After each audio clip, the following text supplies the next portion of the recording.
Sir मेरा एक question ये है कि जब भी हम माइनर और आरटीए देने जाते हैं तो उससे पहले हम हमारे नोट्स को कितनी बार रिवाइज करें कि जो क्वेश्चन पेपर में है वो कॉन्सेप्ट हमें हमारे दिमाग में तुरंत आ जाए कि ये कॉन्सेप्ट इस क्वेश्चन में लगेगा और ये क्वेश्चन तुरंत सही हो जाए। तरीका होता है मंडे को मंडे वाला पढ़ा, ट्यूसडे वाला रिवाइज करने से पहले एक बार मंडे वाले को सुपरफिशियली देखो ताकि वो ट्यूसडे वाले से कनेक्ट हो जाए। तो सुपरफिशियली देखोगे तो वो रिवीजन ही हुआ क्या। बुधवार को बुधवार वाला पढ़ने से पहले सुपरफिशियली मंडे वाले को भी देखो, ट्यूसडे वाले को भी देखो और वेडनेसडे वाले को भी देखो। इसका मतलब नोटबुक आपकी डेली की डेली खुलनी कहां से चाहिए, जहां से टॉपिक का स्टार्ट हुआ था। मेरा ये क्वेश्चन है कि सर कंप्लीट कैसे, मतलब क्लास में है ना हम कंप्लीट ध्यान नहीं दे पाते। बेटा देखो होता क्या है, एक रिपीटर के लिए जो क्लासरूम होती है ना वो बहुत उपयोगी होती है। आप क्लासरूम बड़े मन से लेते हो, बड़े मन से क्लास लेते हो तो निश्चित तौर पे क्लास में बहुत सारा कवर हो जाता है। जैसे मैंने कहा ना घर पे जाके 4 घंटे सेल्फ स्टडी के लिए चाहिए।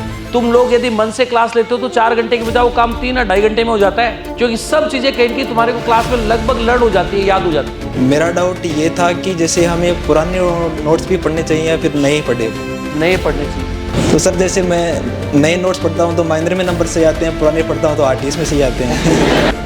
चीजें बेटा देख यूनि डायरेक्शन होनी चाहिए। एक ही चीज को बार बार पढ़ता है वो ज्यादा फायदेमंद होती है 2 चीजों को पढ़ने की बजाय, समझा। तो तू नंबर तो छोड़ना, तेरे को काम यूनि डायरेक्शन करना है। मैं ये मानता हूँ जो कहने को कई इस तरह कहते हैं मैं 12 घंटे पढ़ना चाहिए, 14 घंटे पढ़ना चाहिए, 15 घंटे पढ़ना चाहिए। मेरा एक इतने सालों से मैं इस फील्ड में बेटा मेरा एक अनुभव ये है, आदमी एफिशिएंट स्टडी जो है ना वो 6 से 7 घंटे से ज्यादा नहीं कर सकता। लर्निंग वाली स्टडी, अपनी खामियां दूर करना, इंपॉर्टेंट चीजें कहीं नोट डाउन करना, ये काम तभी हो सकता है जब हम घर पे जाके डेली का डेली पढ़े। रविवार को संडे को दोपहर 10, 11, 12 बजे बाद हर बच्चे के साथ यही हालत होती है कि वो पढ़ता है सिर्फ और सिर्फ ताकि फीलिंग आ जाए कि तू रिवाइज करके आ गया, और पेपर में वो केवल ढूंढता है यार मैंने जो लाइन देखी थी वो है कि मैचिंग करता है वो।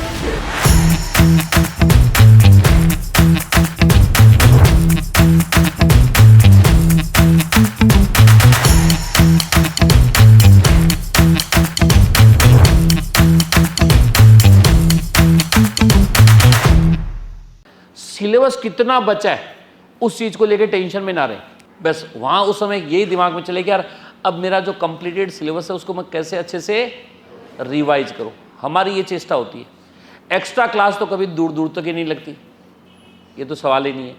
तो इसलिए दिवाली तक हम लोग एक बहुत अच्छा सा सिलेबस है वो कंप्लीट कर चुके होंगे, और दिवाली के बाद में हमारा ये टास्क रहेगा। हालांकि टास्क तो हमारा पहले दिन से ये था कि यार पढ़े हुए चीज़ों को हम लगातार रिवाइज भी करते रहे, लेकिन वो रिवीजन का थोड़ा सा और अच्छे से अपने को दिवाली के बाद में काम करना है, क्योंकि सिलेबस काफ़ी कुछ ढलान में आ जाएगा। तो फिर तो टास्क यही रहेगा कि यार पढ़ी हुई चीज़ें बार बार रिवाइज करें।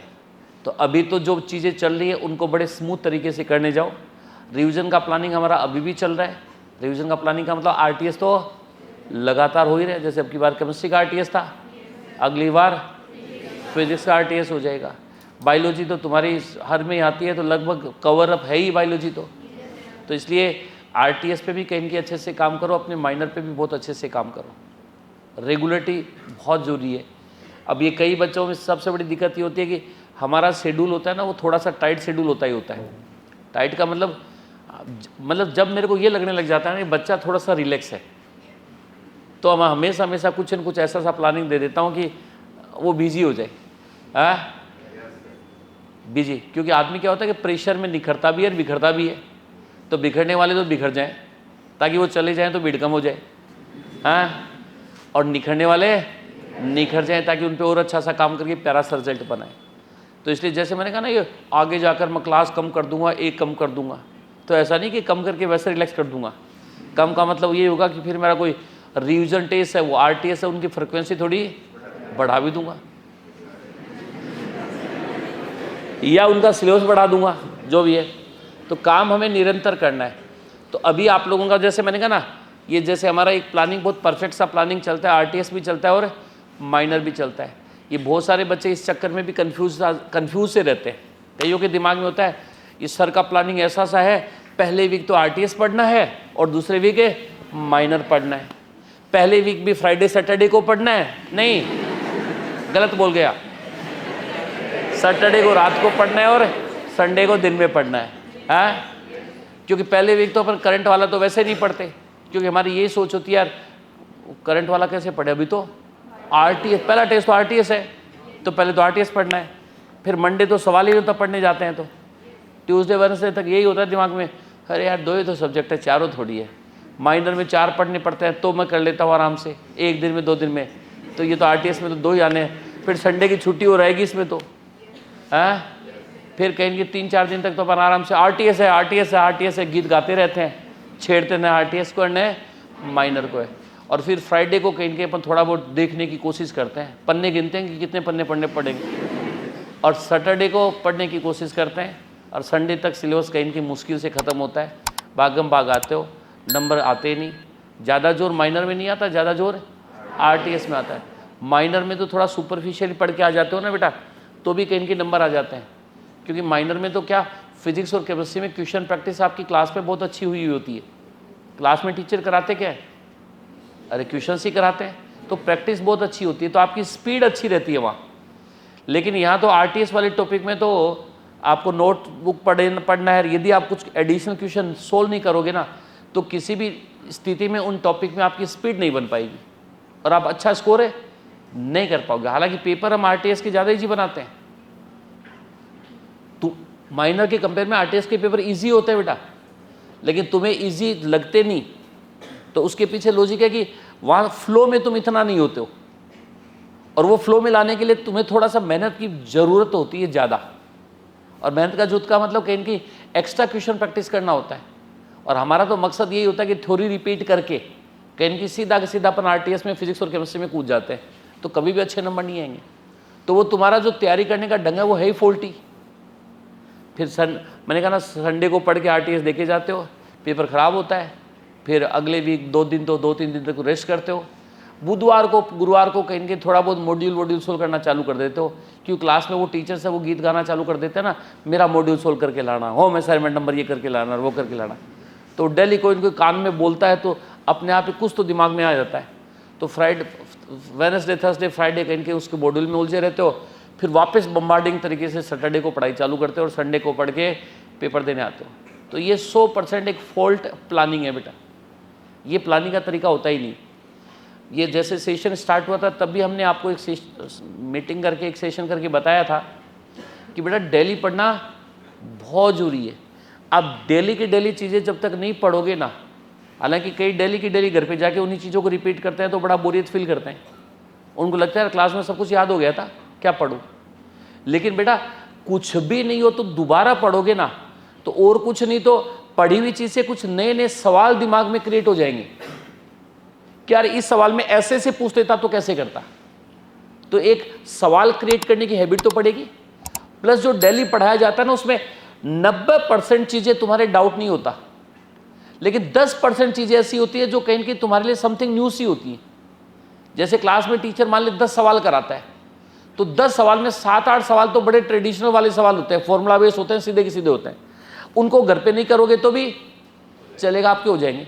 लेकिन 2-3 सवाल तो ऐसे ऐसे थे जो निश्चित तौर पे आपको प्रॉब्लम पैदा करते हैं, उसको आप दोबारा रिपीट नहीं करते हो तो आपको वो सवाल सामने आएगा तो कभी भी आपसे हो नहीं पाएगा।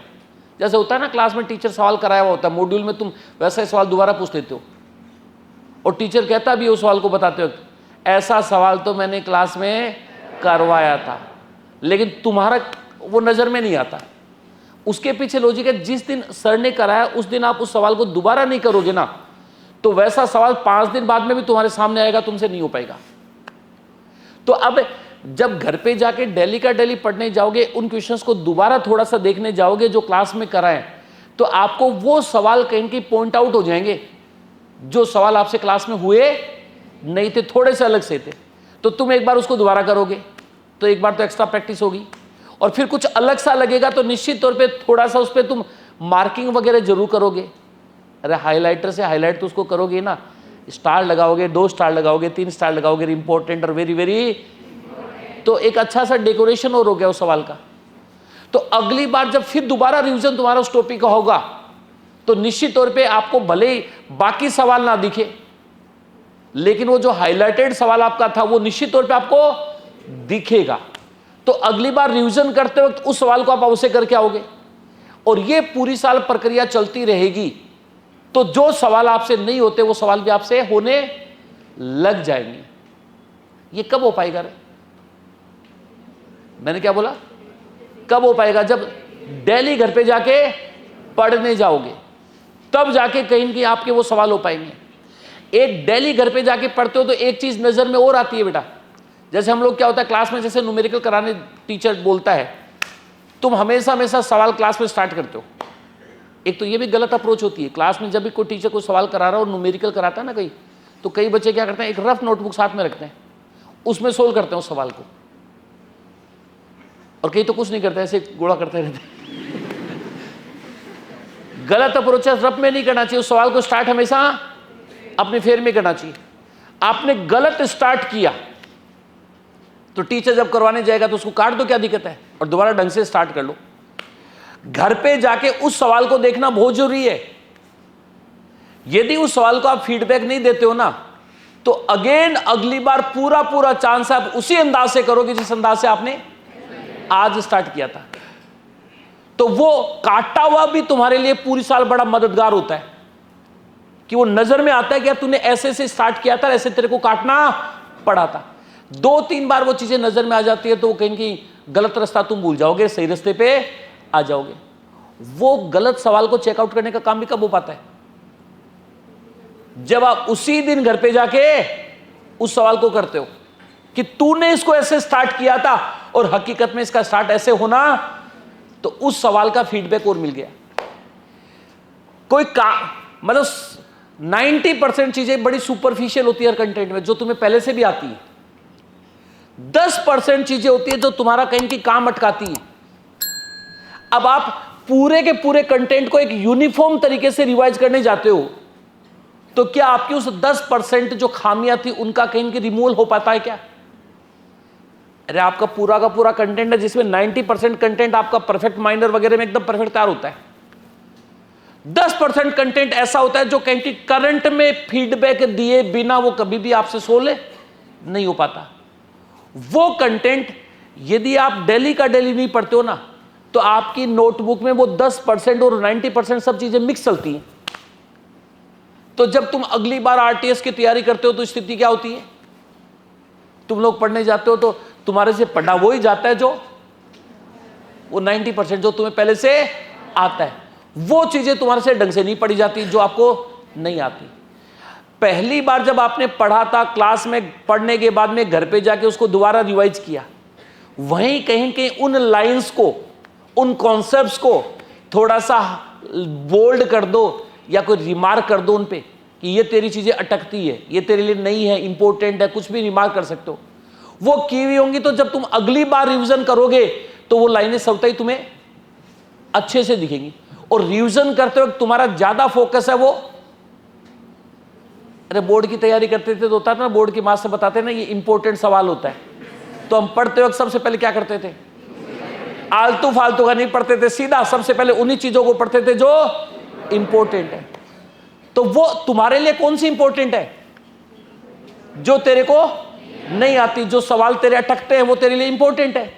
अब उनको तो कहीं कहीं रिमार्क कर ले और फिर अगली बार रिवीजन करे। तो काहे को सबको एक बराबर टाइम देते हुए रिवाइज करते हो? सबसे पहले उन चीजों को ढंग से देखो ना जो वो तेरी मार्क की हुई है, उनको देखो। लेकिन ये भी कब होता है? ये कब होता है? ये डेली का डेली हो सकता है, ये कभी भी एक साथ है नहीं हो सकता किसी भी हालत में। क्लास में कई बार टीचर कुछ डेटा लिखाता है, हम कुछ और लिखते हैं, मतलब हर दिन एक गलती तो पक्का हर बच्चा लिख लेता है। कई बार लिखता है ना, गलत लिख लेते हैं और फिर दोबारा कईयों के तो उस पूरी साल ही नजर में नहीं आती। ये तो मैं हर साल अच्छे बच्चे जो सेलेक्टेड बच्चे उनकी हालत देखता हूँ। हर साल में क्या होता है, मेरा पढ़ाया हुआ होता है तो मैं उसकी कॉपी ले लेता हूँ, मतलब कॉपी ले लेता हूँ। कॉपी लेकर मैं देखता हूँ उसको अगली साल ताकि मेरे पास रहे, ताकि थोड़ा बहुत पढ़ना तो मेरे को ही पड़ता है, तो उस कॉपी से पढ़ता हूँ। तो उस कॉपी को मैं देखता हूँ तो हर साल मेरे को हर पन्ने में हर एक टॉपिक में दो चार बड़ी टिपिकल गलत चीजें लिखी हुई मिल जाती हैं। और मैं सोचता हूँ यार छोरा सेलेक्ट भी हो गया है, महान है, लेकिन वहां से सवाल नहीं है, लेकिन आता तो गलत हो ही सकता था ना।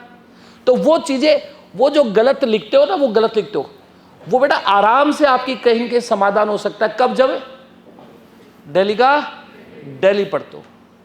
तो मैंने कहा ना, अपनी खामियां दूर करना, इंपॉर्टेंट चीजें कहीं के नोट डाउन करना, ये काम तभी हो सकता है जब हम घर पे जाके डेली का डेली पढ़े। तो एक तो सबसे मस्त चीज ये है कि बेटा डेली का डेली पढ़ना ही पड़ेगा। मतलब इकट्ठा कई दिनों का एक दिन पढ़ोगे तो निश्चित तौर पे 3-4 दिन का एक दिन खाते हो तो क्या होता है? पेट खराब ही होता है। तो वो स्थिति पढ़ाई के लिए है बेटा। आप कहेंगे एक लिमिट से ज्यादा एक दिन पढ़ने की कोशिश करोगे, मतलब कई बार ये स्थिति भी होती है ना तुम्हारी, देखा होगा, दिमाग इतना सेचुरेटेड हो चुका होता है, फिर कितना पढ़ ले कुछ याद है, होता ही नहीं। ये स्थिति शनिवार को पैदा होती है या रविवार को पैदा होती है? रविवार को, संडे को दोपहर 10, 11, 12 बजे बाद हर बच्चे के साथ यही हालत होती है कि वो पढ़ता है सिर्फ और सिर्फ ताकि फीलिंग आ जाए कि तू रिवाइज करके आ गया, और पेपर में वो केवल ढूंढता है, यार मैंने जो लाइन देखी थी वो है कि मैचिंग करता है, वो कहां देखी थी उसको पता नहीं होता। इसलिए बायोलॉजी वगैरह के पेपर अटेम्प्ट करता है तो ये होता है, यार ये तो देखा हुआ नहीं है, ये देखा हुआ नहीं, ये देखा, ये देखा, ये पीछे देखा था कि ये, क्योंकि तुम लाइन देख के आते हो, रीड करके आते हो, लेकिन वो किससे लिंक हो रही है, क्या बताना चाहिए, वो पता ही नहीं होता। क्योंकि दोपहर तक तो दिमाग इतना सेचुरेटेड हो जाता है। सेचुरेशन के बाद में कहते हैं ना, कितना ही डिजोल्व कर दो उसका अवक्षेपण हो जाता है, प्रिसिपिटेशन है हो जाता है। तो वो हालत होती है बेटा। तो वो पढ़ना जो तुम पढ़ते हो वो प्रॉपर है कि इम्प्रॉपर है? मैं ये मानता हूं, चाहे कहने को कई कितना ही कहते हैं, मैं 12 घंटे पढ़ना चाहिए, 14 घंटे पढ़ना चाहिए, 15 घंटे पढ़ना चाहिए। मेरा एक, इतने सालों से मैं इस फील्ड में बेटा, मेरा एक अनुभव ये है, आदमी एफिशिएंट स्टडी जो है ना, वो 6 से 7 घंटे से ज्यादा नहीं कर सकता। लर्निंग वाली स्टडी आप मॉड्यूल सोल्व 12 घंटे कर सकते हो, 14 घंटे मॉड्यूल सोल्व कर सकते हो, लेकिन चीजें लर्न करने वाली स्टडी हो ना, तो वो 6-7 घंटे से ज्यादा किसी भी हालत में नहीं हो सकती। जैसे ये कई बच्चे के लास्ट में जब हमारा DTS VTS चलता है, एग्जाम से पहले का एक महीना होता है ना, तो कई बच्चे ऐसी समस्या लेकर मेरे पास बहुत आते हैं कि सर पढ़ाई नहीं हो रही। मैंने कहा क्या नहीं हो रही? बोले सर बहुत नींद आती है। मैंने कहा कितनी घंटे पढ़ लेती है? बस सर 8-9 घंटे तो मैं पढ़ लेती हूँ। मैंने कहा तेरी उम्मीद क्या है? बोले सर मैं पूरी साल ये सोचती थी, लड़कियाँ कहती हैं ऐसी बातें ज़्यादा, पूरी साल सोच, अभी मैं 5-6 घंटे पढ़ लेती हूँ तो लास्ट के टाइम पे तो मैं 17-17, 18-18 घंटे पढ़ सकती हूँ। वो होती ही नहीं पढ़ाई। मैंने कहा जितना सेशन के स्टार्ट में कहीं की पढ़ाई होती है, उससे लास्ट के टाइम पे तो इतना पढ़ने का काम हो ही नहीं सकता, कम भले ही हो जाए। क्योंकि सेशन के स्टार्ट में तो क्या होता है, स्टडी में कहीं की अपन अपने जो मॉड्यूल सोल्व करने वाले टाइम है वो भी तो जोड़ देते हैं, लेकिन एग्जाम से 15-20 दिन पहले क्या होता है, मॉड्यूल सोल्व करने का काम तो होता ही नहीं। चाहे फिजिक्स पढ़ो, चाहे केमिस्ट्री पढ़ो, चाहे बायोलॉजी पढ़ो, सब में रट्टा मारने का काम ही होता है। और रट्टा मारने वाली पढ़ाई मैंने कहा ना 6-7 घंटे से ज्यादा किसी भी हालत में हो ही नहीं सकती। और यदि जो बच्चा एक दिन में 6-7 घंटे से ज्यादा स्टडी कर रहा है, वो मैं ये कहता हूं कि वो हमेशा अपने आप को बेवकूफी बना रहे हैं। क्या समझे?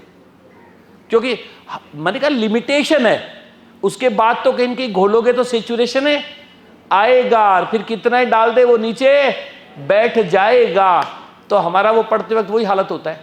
और वो हालत किस दिन होता है? मैंने कहा ना, अपन पढ़ते ही संडे को है, और संडे को वो एक हर्डल आ जाता है, तो फिर पढ़े चाहे ना पढ़े बराबर है। फिर हम पढ़ते कब है? फिर हम पढ़ते। ये सुधारना बहुत जरूरी है बेटा। सबसे बड़ी समस्या तुम्हारे में यही होती है, इस चीज को सुधारो। सुधारने का मतलब मैंने बता दिया ना, वो 6-7 घंटे की लिमिट है डेली पढ़ने की, वो डेली का डेली पढ़ो।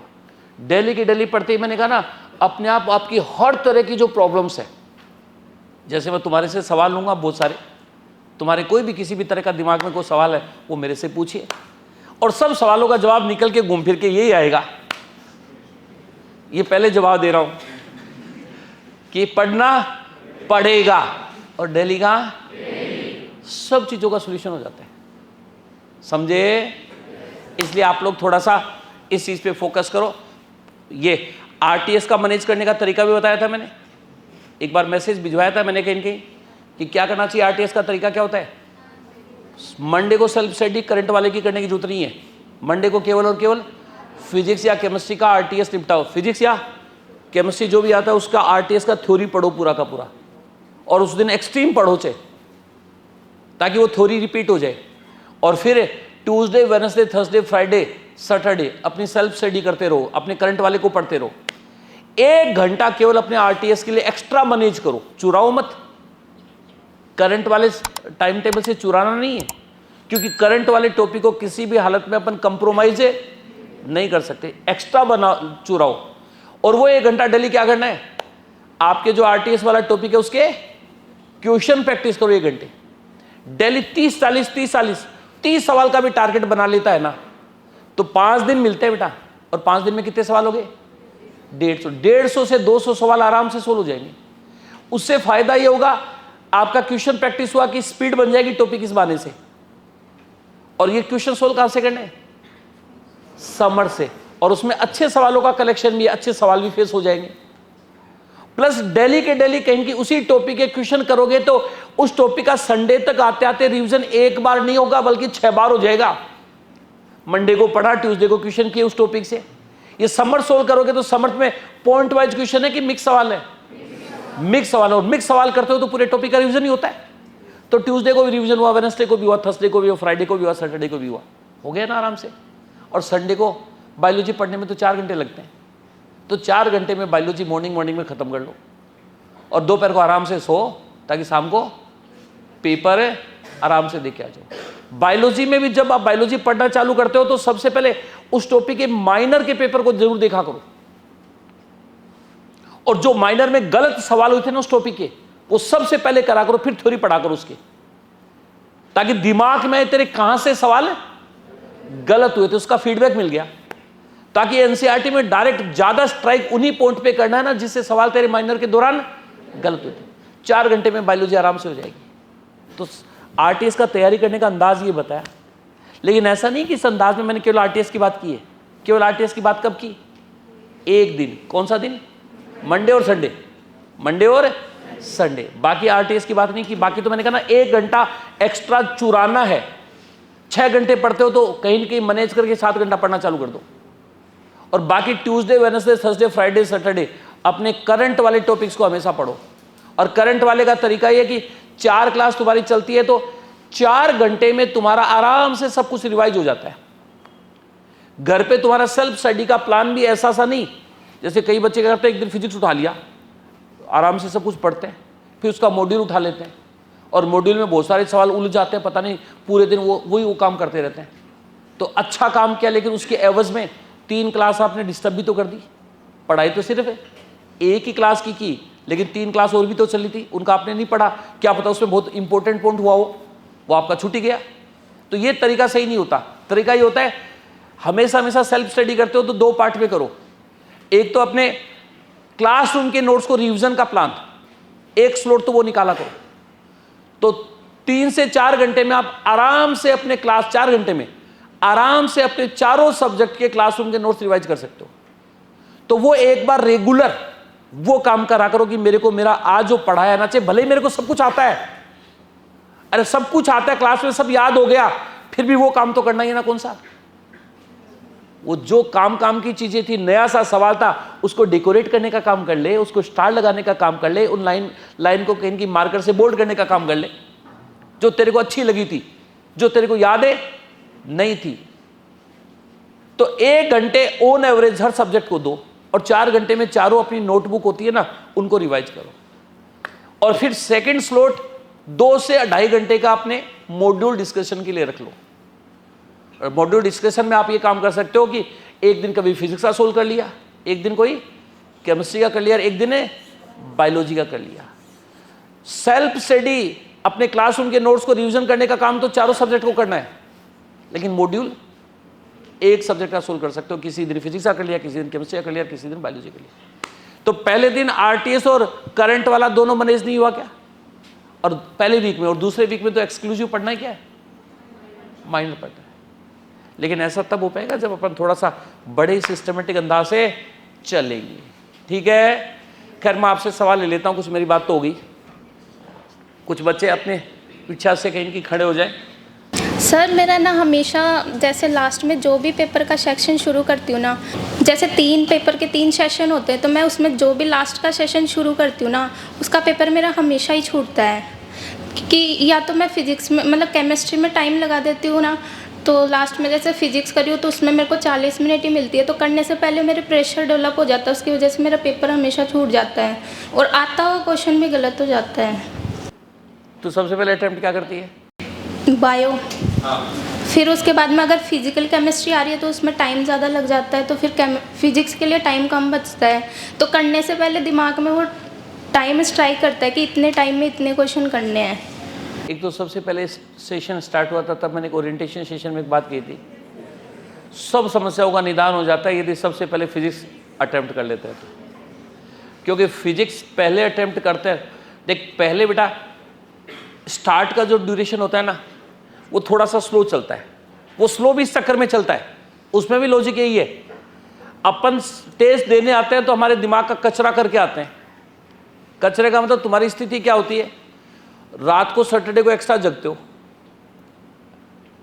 हो, 6-7 घंटे 8 घंटे डेली सोते हो, उस दिन तो 4-5 घंटे सोते हो। मंडे को संडे को अर्ली मॉर्निंग उठ जाते हो, 5 बजे उठ जाते हो मान ले, और 5 से शाम को 4:55 कितने बजे होता है टेस्ट हमारा, 3:55 तक नॉन स्टॉप। उस दिन खाने का होश भी नहीं होता, नहाने का होश भी नहीं होता, तो रात को भी आप जगे हुए थे और फिर सुबह कहीं लगकर नॉन स्टॉप आप 8-10-11 घंटे काम कर रहे हो, तो इतनी तो दिमाग की कैपेसिटी होती नहीं। मैंने कहा दिमाग की कैपेसिटी क्या होती है, 5-6 घंटे से ज़्यादा दिमाग काम कर ही नहीं सकता, तो दिमाग हमारा एकदम डल हो चुका होता है। फिर वहाँ 3 घंटे 20 मिनट अपन पेपर का प्रेशर लेके और बैठ जाते हैं, तो एक तो बहुत सारे बच्चों की स्पीड इसी चक्कर में गड़बड़ होती है। तो यदि थोड़ा सा रिलैक्स मोड में आप आओगे, दिमाग थोड़ा सा फ्रेश लेके आओगे, तो आपकी स्पीड सबसे कहेंगे तेज ही होगी। जैसे इतना थका हुआ दिमाग होता है कईयों का, तो स्थिति कई बार ये भी होती है ना, हमारे सवाल में कुछ लिखा हुआ होता है और हम उसको पढ़ कुछ और मतलब वर्ड गलत नहीं पढ़ते, कई सवाल तो ऐसे होते हैं जो हम सवाल ही गलत पढ़ते हैं, मतलब हमारा कोई सवाल वो पहले देखा हुआ होता है, तो उस लिखे हुए को हम उस सवाल से मैच कर लेते हैं, उत्तर भी हमारे उस सवाल जो याद होता है ना में उसी से कराते हैं, सवाल पढ़ते ही नहीं। 1-2 सवाल तो ऐसे भी होते हैं तुम्हारे गलत पढ़ते हो, वो सिर्फ और सिर्फ थके हुए दिमाग के कारण ऐसा होता है। यदि दिमाग आपका रिफ्रेश होगा तो निश्चित तौर पे आप कॉन्सेंट्रेट अच्छे से कर लोगे। फिजिक्स और केमिस्ट्री में तो यह हालत भी होती है कई सवालों में कि सवाल देखा हुआ होता है, ये पता होता है तेरे को आता है, लेकिन ये पता होता है इसकी गणना थोड़ी सी लंबी जाएगी, तो इतनी हिम्मत होती नहीं कि यार कैलकुलेट कौन करे, तो फिर क्या करते हैं, कुछ न कुछ पता नहीं क्या सेटिंग करते हैं, छोड़ के भी नहीं आते क्योंकि किया हुआ था, तो सेटिंग करके उसको केन की उसका जवाब टिक मार करके आते हो। 1-2 सवाल फिजिक्स और केमिस्ट्री में तुम्हारे साथ ऐसा भी होता है। वो भी क्यों होता है, वो बेटा भयंकर आलस इसी चक्कर में आता है कि हम एक्सट्रीम थके हुए होते हैं, जोर आजमाइश करके जबरदस्ती करके 2-1 घंटे तो फिर भी हम काम कर लेते हैं पेपर में, लेकिन तीसरे घंटे तो हमारा दिमाग ठस हो जाता है। वहां उठाते किसको है, फिजिक्स को उठाते हैं, वो वैसे भयंकर काम, उसमें गणना तो वैसे ही होगी ना, तो उसमें टाइम नहीं मिलता। पहली बात तो तू कह रही है वैसे प्रेशर आ जाता है कि यार टाइम तो मेरे पास फिजिक्स का लास्ट में बचा हुआ, यदि 1 घंटे से 5 मिनट भी आपके पास कम है ना, तो निश्चित तौर पे पूरा का पूरा संभावना कि आपका फिजिक्स का बैंड बजेगा ही बजेगा। 1 घंटे से कम टाइम कहीं कि आपका केमिस्ट्री का वहां होता तो आराम से कर सकते थे, बायोलॉजी होती तो भी आप आराम से कर सकते थे। तो अब सब चीजों का समाधान एक तो यहां से आएगा कि हम पेपर वाले दिन संडे को किसी भी हालत में 4 घंटे से ज्यादा पढ़ाई करके नहीं आना चाहिए, एक्सट्रीम 4-5 घंटे। अब वो कब होएगा, जब हमारा, अब तुम कहते हो कि हम तो वो नहीं पढ़ेंगे, तो पढ़ेंगे कब? ये तो कह रहा हूं यार, पूरे वीक पढ़ो ना, पूरा वीक पढ़ो, 2 वीक है उसमें पढ़ते रहो ना, पहले दिन से पढ़ना चालू करो ना, तो 4 या 5 घंटे पढ़ा करो। सैटरडे को डेली तुम 7 घंटे सोते हो, तो मैं कहता हूं कि सैटरडे को तो तुम्हें 8 घंटे सोना चाहिए, क्योंकि सैटरडे पहली नाइट ज्यादा रिलैक्स रखना बहुत जरूरी है बेटा। फिर आप एकदम ऐसे मस्त होके रिलैक्स होके आओ, नहा धो के, और आते रास्ते में भी गाने गुनगुनाते आओ, कि गाने गुनगुनाओगे तो कॉन्फिडेंस अपने आप ही बिल्ड हो जाएगा यहाँ भी 15-20 मिनट आधे घंटे पहले आके एग्जामिनेशन हॉल में बैठो और वहाँ भी कुछ गाने गुनगुनाते रहो और फिर पेपर आते तुरंत लग जाओगे, तो दिमाग एकदम ब्लैंक है, फ्रेश है और लगते आपकी स्पीड अच्छी बन जाएगी। तो कुछ हद तक तो सॉल्यूशन इस चीज़ से हो जाएगा। और कुछ हद तक पेपर में टाइम मैनेजमेंट गड़बड़ाता है, वो केवल फिजिक्स के कारण से गड़बड़ाता है। और वो गड़बड़ाता कब है? जब फिजिक्स सबसे फर्स्ट हो कि सबसे लास्ट हो, सबसे लास्ट। उसको क्या कर लेना चाहिए? खास तौर पे माइनर में, मेन एग्जाम में जैसे तेरे को सहूलियत है, मेन एग्जाम में पेपर छूटने का सीन कभी नहीं होता, क्योंकि जैसे अभी तुम लोगों ने बहुत सारे फिजिकल के पेपर दिए, तो फिजिक्स के साथ फिजिकल आ जाती है तो पेपर लेंदी हो जाता है। लेकिन मेन एग्जाम में तो क्या आएगा? फिजिकल, इनऑर्गेनिक और ऑर्गेनिक सब साथ आएंगे तो टाइम मैनेज आराम से हो जाता है। जितना अपने यहाँ पेपर लेंदी आते हैं उतने नीट में पेपर लेंदी नहीं आते। जैसे बायोलॉजी के हम कई बड़े बड़े बहुत सारे सवाल दे देते हैं, इतने बड़े बड़े सवाल नीट में नहीं आते, तो वहाँ इतनी दिक्कत नहीं होती। लेकिन अपने माइनर में वो एक हैबिट में भी लेके आना है अपने को, तो उसके लिए वो पेपर ना छूटे कभी भी, तो उसका सबसे अच्छा तरीका क्या करना चाहिए? सबसे पहले 1.25 घंटे आराम से दे सकती है तू, कूल होके कर। और पहले 1 घंटे में दिमाग थोड़ा सा इतना तेज नहीं होता, तो इसलिए धीरे धीरे फिजिक्स की करने की आवश्यकता भी होती है। और फिर या तो तू पहले 1.25 घंटे में करेगी तो आराम से करेंगे 2 घंटे के आसपास तेरा केमिस्ट्री भी अटेम्प्ट हो चुका होगा। फिर लास्ट का 1 घंटा तेरे को बायोलॉजी का मिल जाएगा। और बायोलॉजी में यदि तेरे को 50 मिनट में मिलेंगी ना, तो निश्चित तौर पे यदि दिमाग तेरा थोड़ा सा कूल है, कूल कब रहेगा? जब हम कम पढ़ के आएंगे, तो आराम से बायोलॉजी 50 मिनट में लास्ट के अटेम्प्ट हो सकती है। तो सॉल्यूशन कैसे होगा? पहले क्या कर? फिजिक्स कर। और दूसरा इससे भी बड़ा सॉल्यूशन क्या बताया मैंने? संडे को कसम खा लो कि या तो पढ़ना ही नहीं है, सबसे बढ़िया काम तो ये है, संडे को पढ़ना ही नहीं है। पढ़ना भी है तो अधिकतम 4 या 5 घंटे, वो भी केवल और केवल बायोलॉजी। वो भी क्योंकि बायोलॉजी पढ़ते हो तो दिमाग इतना ठस नहीं होता, लेकिन फिजिक्स और केमिस्ट्री पढ़ते दिमाग ज़्यादा ठस होता है। और ठस दिमाग को अपन पेपर में लेके जाएंगे तो मामला ठस ही होएगा। ठीक है, और बोलिए। नमस्ते सर, मेरा ये डाउट था कि जैसे कोई फिजिक्स केमिस्ट्री है, दिन में सुबह शुरुआत करते हैं तो फिजिक्स और फिजिकल केमिस्ट्री चल रही थी, तो देखो मैं तो ये कहता हूँ कि जैसे फिजिकल स्टार्ट की तो 3 या फिर 4 घंटे में तो फिजिकल में ही लग जाते थे, मॉड्यूल, नोट्स, ये वो, और इस चक्कर में एक दिन अगला भी बर्बाद ही कर देता था मैं। तो सर उसका क्या करें? नहीं, लग जाते थे मतलब मॉड्यूल सेल्फ स्टडी करता था, एक दिन में लग जाता था लगभग जैसे 3 घंटे से तो आराम से ज़्यादा लग जाते थे मेरे को। नहीं, पहले मंडे को स्टार्ट करता है तब तो नहीं लगते। नहीं सर, मंडे को तो स्टार्ट ही नहीं करता। हाँ, तो ये तो गड़बड़ है। मतलब यार, मतलब फिजिकल में क्या होता है, जैसे आयनिक इक्विलिब्रियम में हम साल्ट हाइड्रोलिसिस पढ़ाते हैं, छोटा सा मतलब सोल्ट हाइड्रोलिसिस पढ़ाते हैं। उसको पढ़ाने में क्या होता है, 1 दिन तो पढ़ाने में लग जाता है।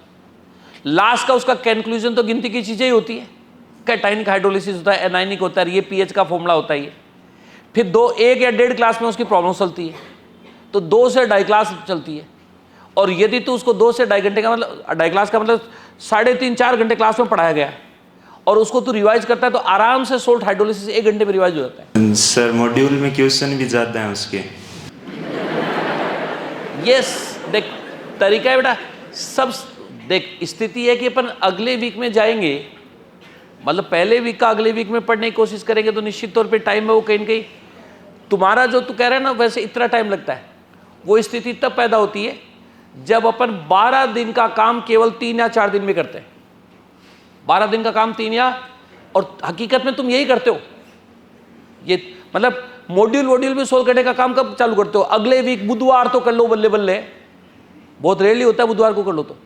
तो क्या करते हो? बुधवार, गुरुवार, शुक्रवार और शनिवार, 4 दिन ही करते हो, जबकि टोटल ड्यूरेशन कितने दिन का था? 12 दिन का काम था। तो 12 दिन का काम है वो 4 दिन में हो रहा है तेरा। इसका मतलब तेरे 3 दिन का काम तो 1 दिन में तो कर रहा है। इसका मतलब 1 घंटा जो डेली पढ़ने में लगता था वो कितना घंटे लगेगा? 3 घंटे लगने ही है। तो वो तो निश्चित तौर पे लगेंगे ना। इसका सबसे अच्छा तरीका क्या है? डेली का होम असाइनमेंट वगैरह वो जैसे ही पॉइंट खत्म होता है वैसे तो टीचर बोल देता है फ्राइडे सैटरडे थर्सडे, यहां मॉड्यूल हमेशा हमेशा एक्सरसाइज सोल्व करने के लिए होती है। एक्सरसाइज का मतलब जहां सवाल मिक्स आगे, जबकि होम असाइनमेंट तो डेली के डेली सोल्व करने चाहिए। आधे होम असाइनमेंट तो पहले वीक में हो जाते हैं क्या, अब वो दूसरे वीक करेगा तो तेरे को 4 घंटे लगेंगे। और बोलो। Hello sir. सर मेरा आपसे ये डाउट है कि जैसे कि हम फुल एफिशिएंसी के साथ पेपर देने जाते हैं और सबसे पहले मैं फिजिक्स अटेंड करती हूँ और फिजिक्स में ऑलमोस्ट 30 to 35 क्वेश्चन में करने के बाद में मेरा माइंड बिल्कुल बंद हो जाता है कि अब क्या करना चाहिए, मुझे कुछ भी समझ में नहीं आता। और उसके बाद में अगर मैं बायो पढ़ती हूँ तो क्वेश्चन तो रीड कर रही हूँ मैं, लेकिन बस वो माइंड में क्लिक नहीं होता है। उस चक्कर में मेरे कई सारे क्वेश्चन गलत हो जाते हैं, तो इससे क्या करना चाहिए हमें? तूने कहा ना एफिशिएंसी के साथ जाते हैं। हाँ, एफिशिएंसी के साथ मैंने पहले बता ना, ये एफिशिएंसी के साथ कहाँ जाते हो? पेपर देने जाते हैं। नहीं, अरे तुम अलग ले पड़े इसको। मैंने अभी तो बताया था एफिशिएंसी का मतलब ये तरीका है कि बेटा दिमाग, जब नीट का पेपर होता है, नीट का पेपर होता है, मैं हमेशा 2 दिन पहले ये मैसेज बच्चों को देता हूँ, ये 2 दिन में कुछ नहीं पढ़ना, 2 दिन में कुछ नहीं पढ़ना। जितना ज़्यादा रिलैक्स रहोगे आपका पेपर उतना ही बेहतर होएगा। क्योंकि मैंने कहा ना, थका हुआ दिमाग लेके जाओगे तो पेपर में एफिशिएंसी के साथ कहाँ जा रहे हो। जैसे तू बता रही ना, उसमें ये तो समस्या होती है कि एक तो आप देख, सो के उठ के पढ़ना चालू करो आप। जैसे दोपहर को सुबह वाले बच्चे दोपहर को जाके कहीं कहीं पढ़ते हैं, सो के उठ के पढ़ना चालू करो। उस 1-1.5-2 घंटे में आपकी स्पीड बहुत अच्छी रहती है। या जो बच्चा इवनिंग शिफ्ट का रात को सोता है, मॉर्निंग में उठता है, हालांकि आधे घंटे में तो दिक्कत आती है। कौन से आधे घंटे में? 5 बजे 6 बजे नींद नहीं उठती तब तक, लेकिन उसके बाद देखना कितनी अच्छी स्पीड रहती है। इसका मतलब यदि दिमाग एकदम फ्रेश हो, रेस्ट करके आप कहीं कहीं काम करने जाते हो, तो आपकी स्पीड कम रहती है कि आपकी स्पीड ज़्यादा रहती है? ज़्यादा रहती है। सोचने की पावर भी आपकी ज़्यादा होती है। आप रात को 9 बजे मॉड्यूल सोल्व करने बैठो, आप रात को 9 साढ़े 9 बजे खाना खा के मॉड्यूल सोल्व करने बैठो। सामान्य सा सवाल, कई बार दिन में थोड़ा सा आपने ज़्यादा काम किया हो, उस दिन इतना थका हुआ दिमाग होता है, सामान्य से सवाल भी आपसे नहीं हिलता। और वो यदि अर्ली मॉर्निंग उठ के थोड़ा सा रिफ्रेश माइंड से कर ले, वो टिपिकल सवाल भी आपसे सोल्व हो जाता है। एम आई राइट? इसका मतलब क्या है? ऐसे टेढ़े मेढ़े सवाल कब होंगे? जब अपन पेपर देने जिस दिन जाते हैं उस दिन क्या रिफ्रेश माइंड से जाए। मैंने बता दिया ना, पूरे दिन उस दिन फिजिक्स पढ़ो ही मत, उस दिन केमिस्ट्री पढ़ो ही नहीं, ताकि तुम्हारे दिमाग में पहले से कोई न्यूमेरिकल चले ही नहीं। और फिर सवाल सोल्व करो आराम से, हर सवाल सोच के तू करेगी। तूने बताया बायोलॉजी में मैं सवाल को दूसरा ही सोच लेती हूँ, होता कुछ हो रहा है, वो भी तो मैंने ये बताया ना। एक्चुअल में सर क्लिक ही नहीं होता कि ये सवाल पूछा क्या जा रहा है। फिजिक्स में हम डायग्राम बना के उस क्वेश्चन के अप्रोच तक पहुंच जाते हैं, लेकिन बायो में ऐसा बिल्कुल नहीं होता। वो सवाल तो तेरे को फील होता है, सवाल में तो तेरा पेपर तो आंसर की मिलानी पड़ती है, तेरे नंबर आते हैं तो तेरे को एग्जैक्ट पता होता है तेरे सवाल के साथ ऐसा हो रहा है। लेकिन मैंने पहले बीच में एक बात बोली, वो स्थिति संडे को दोपहर को तू पढ़ती है ना, उसमें भी तेरे साथ वो स्थिति होती है। संडे को दोपहर को 12 बजे तू कोई पढ़ने बैठती है ना, उस समय तेरे को ये पता ही नहीं होता कि तू कौन सी लाइन में क्या लिखना चाह रहा है। इन जनरल ऐसी स्थिति होती है। तो दिमाग हमारा दोपहर को इस सेचुरेशन में आ चुका था, तो शाम को तो उससे भी एक्सट्रीम वाला सीन ही तो है ना, है? तो इसका समाधान सबसे अच्छा है, तो तेरा पढ़ने का तरीका बदल। संडे को केवल और केवल बायोलॉजी पढ़नी है, वो भी अधिकतम है 4 घंटे, से ज़्यादा पढ़ना ही नहीं है। फिर देखते रहा, अपने आप ये सब सवाल क्लिक होने लग जाएंगे और सही पढ़ेगी तो। एक बायोलॉजी की एक चीज़ फॉलो और करनी चाहिए। कई बच्चों के साथ बायोलॉजी, बहुत सारे बच्चे क्या करते हैं, रीड करते हैं, लर्न नहीं करते।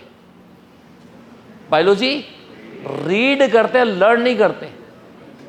मतलब लर्न का मतलब तो ये, तूने बायोलॉजी का एक टॉपिक पढ़ा और पढ़ के उसको तू सामने जैसे बोर्ड पे आके कितना सुना सकती है। बोर्ड पे का मतलब सबके सामने नहीं तो अकेले में कितना सुना सकती है। यदि उस टॉपिक को तू पूरा का पूरा सुना सकती है, इसका मतलब तूने सही पढ़ा है। और यदि इस टॉपिक का तेरे को पता ही नहीं कि कौन सी चीज़ कहाँ से होती है, तो इसका मतलब तेरा पढ़ने का तरीका गलत है। और 90% जो बच्चा होता है ना वो बायोलॉजी लर्न नहीं करता, केवल रीडिंग लगाता है। और रीडिंग लगाता है तो कई तो पूरी लाइन ही समझ में नहीं, बड़ी बड़ी लाइनें नहीं होती कि सेंटेंस, तो उस लाइन में कहना क्या चाह रहा है वो भी पता नहीं होता, और उसमें पता होता है तो पिछले वाली लाइन के साथ ये कैसे कोरिलेट हुई वो पता नहीं होता। तो जस्ट रीडिंग करके आते हैं 90% बच्चे बायोलॉजी में, जबकि बायोलॉजी में तो रीडिंग नहीं बल्कि अरे कहते हैं ना बायोलॉजी रट्टा मारने का सब्जेक्ट होता है, बायोलॉजी रट्टा मारने का सब्जेक्ट होता है। तुम कहाँ रट्टा मारते हो? फिर तुम तो रीड करके आते हो, रीड करके पेपर में मैच करते हो कि मैंने पढ़ी थी वो लाइन मेरे को दिख रही है कि नहीं दिख रही। फिजिक्स केमिस्ट्री रट्टा तो देख बेटा हर सब्जेक्ट में मारना पड़ता है, फिजिक्स में भी मारना पड़ता है, केमिस्ट्री में मारना पड़ता है और बायोलॉजी में। फिजिक्स केमिस्ट्री में तो रट्टा हम क्लास में सबसे लगवा देते हैं। कैसे लगवा देते हैं? एक छोटा सा कॉन्सेप्ट पढ़ाया, उसके 5-7 सवाल कराते हैं, सवाल में फॉर्मूले भी यूज होते हैं और सवाल में कॉन्सेप्ट है वो सब भी यूज होते हैं, और कहते हैं ना याद चीजें तब अच्छे से होती है जब हर चीजें लिखता हो। सवाल कराते हो तो क्या करते हैं? हर सवाल में फॉर्मूला लिखते हैं, हर सवाल में कॉन्सेप्ट लिखते हैं, तो याद नहीं हो गया क्या? तो एक फॉर्मूला क्लास में टीचर लिखाता है, पढ़ाता है, तो उसको कम से कम उसके साथ सवाल के थ्रू 5 बार वो लिखाता है।